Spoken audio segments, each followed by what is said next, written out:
The second tavern I went into still had a bar, and when I pulled the beer handle, beer came out.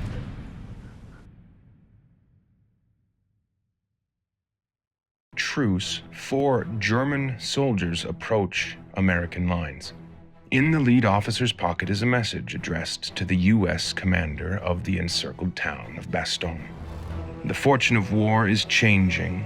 There is only one possibility to save the USA troops from total annihilation: the honorable surrender of the encircled town. The Americans are given 2 hours. Refuse, and the town will be shelled. The civilian losses would not correspond with the well-known American humanity, the message closed. Signed, the German commander. The fortune of war had changed. Days prior, Hitler launched a massive attack through the Ardennes, aimed at cutting the Western armies in two. The Battle of the Bulge. Key was the Belgian town of Bastogne, the hub of 7 roads. Rushed to defend the town were paratroopers of the 101st Airborne Division. Their orders: hold at all cost. After short deliberation, the German officer is handed a typed reply. To the German commander, nuts. Signed, the American commander. The German, confused, his American intermediary offered a helpful translation. It means, go to hell. Manning a nearby foxhole was a young machine gunner with the 101st 19-year-old Private Vincent Speranza of New York City. For days, through bitter cold, the men hunkered through artillery fire, repelling both infantry and armor. Days into the siege, Vince set out into town to find a drink for a wounded friend.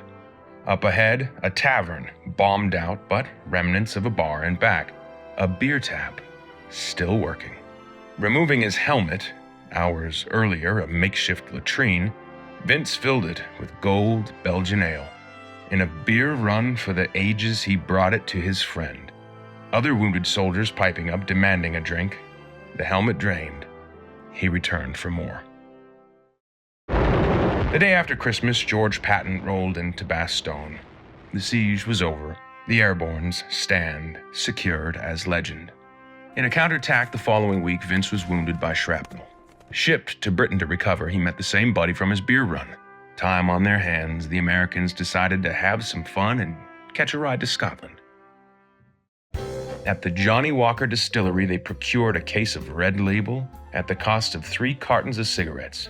From there, a fine dinner in Edinburgh, complemented by a bottle of scotch and 2 young Scots women they'd met along the way. Then, to the nearby dance hall, filled with Scottish soldiers and their dates. Curious what a Scotsman wore under his kilt, and fortified by liquid courage, Vince picked the smallest soldier in the hall and gave the skirt a lift.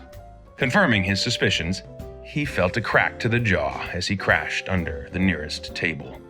Shaking it off and regretting his rudeness, Vince invited the Scot to join his party, which grew with each drink. After several toasts and many fingers of whiskey, the hall broke into song, Vince leading the assembled Scots in songs of home, closing with Auld Lang Syne and an evening nobody wanted to end. Vince Speranza would return to the war, fighting with the 101st into Germany. He took part in the liberation of a Nazi concentration camp.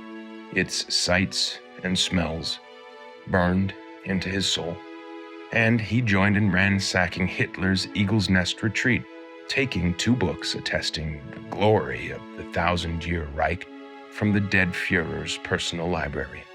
65 years after World War II, for the first time, Vince Speranza returned to Europe, to Bastogne.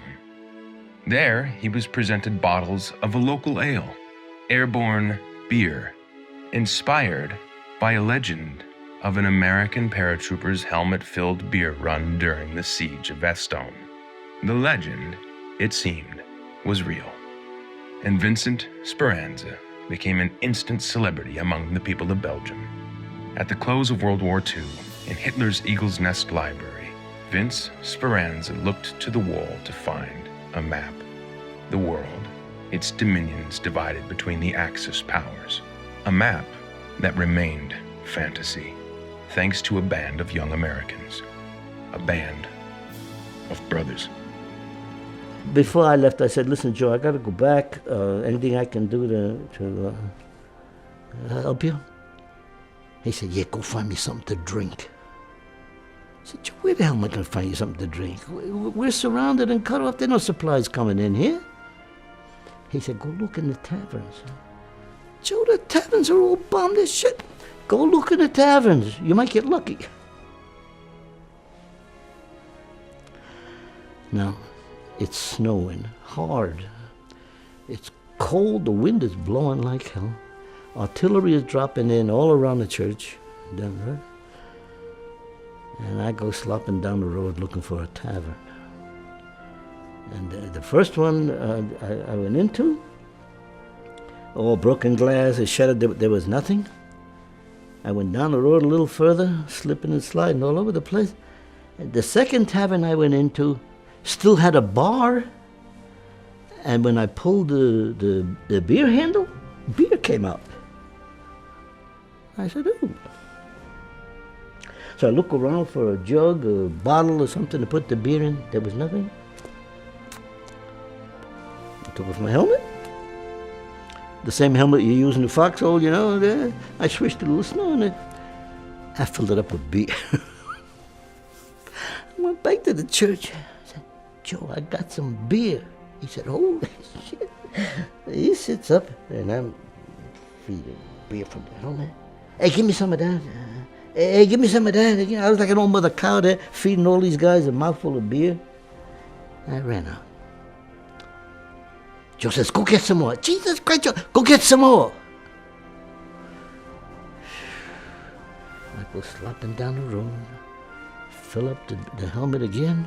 As I stepped out the door of the tavern, a shell landed nearby, knocked me down. I spilled half of the beer, but I didn't get hurt.